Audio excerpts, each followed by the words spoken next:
Chief Babu la Bagamoyo ni mtu ambaye natumia uwezo kupitia ufalme wa jeneza na ukuu wa fimbo. Hayo ndio maisha yangu, kwa sababu mimi toka nikue naishi kwenye jeneza na lala kwenye jeneza. Kwa hiyo nina ukuu mkubwa, mimi sio mganga. Umeelewa? Alright. Mapya yaibuka msibani kwa mwanadada Karina ambaye amefariki siku kadhaa zilizopita, na siku ya leo mazishi yake yamefanyika huko Bagamoyo, yakihudhuriwa na mastaa wengi sana wakiwemo Bob Junior. Tunaona watu wengi pia, Babu Tale, Mama Dangote, watu wengi kutoka Lebe WCB pamoja na mastaa wengi sana wa Bongo Flava, Bongo Movie wamehudhuria kwenye msiba wake. Sasa mbali na hayo, hiyo ulioisikia ama huyo ambaye umemsikia hapo ni Babu wa Bagamoyo. Huyu jamaa ambaye yeye anasifika kwa kulala kwenye majeneza.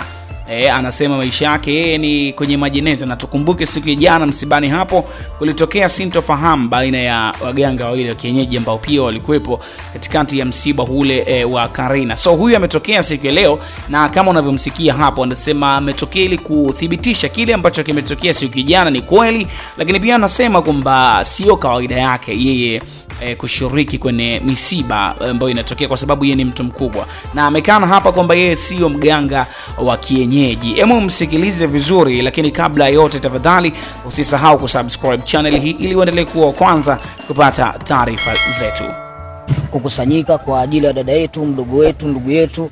Niko hapa nikiwa kama Babu la Bagamoyo kuwakilisha Bagamoyo nzima, kwa sababu mimi kama mkubwa wao nimekuja kuzungumza na waandishi wa habari na kutoa pole kwa ndugu jamaa na marafiki, japokuwa msiba wa kwetu pia, lakini natuma kikubwa tumuombee dua jamani, huko endako basi Mwenyezi Mungu amlaze salama. Okay, kwa haraka mtu akisikia Babu la Bagamoyo anapata picha kwamba haya ni mambo ya kitaalamu zaidi, mambo ya ukienyeji zaidi. Tupitisha hapa. Jana tumeona the way ambapo watu kama wewe wanafanya kazi kama yako wakipagana kupokea mwili, jambo ambalo lilizua taharuki sana kwa mitandao ya kijamii. Hilo unalizungumziaje?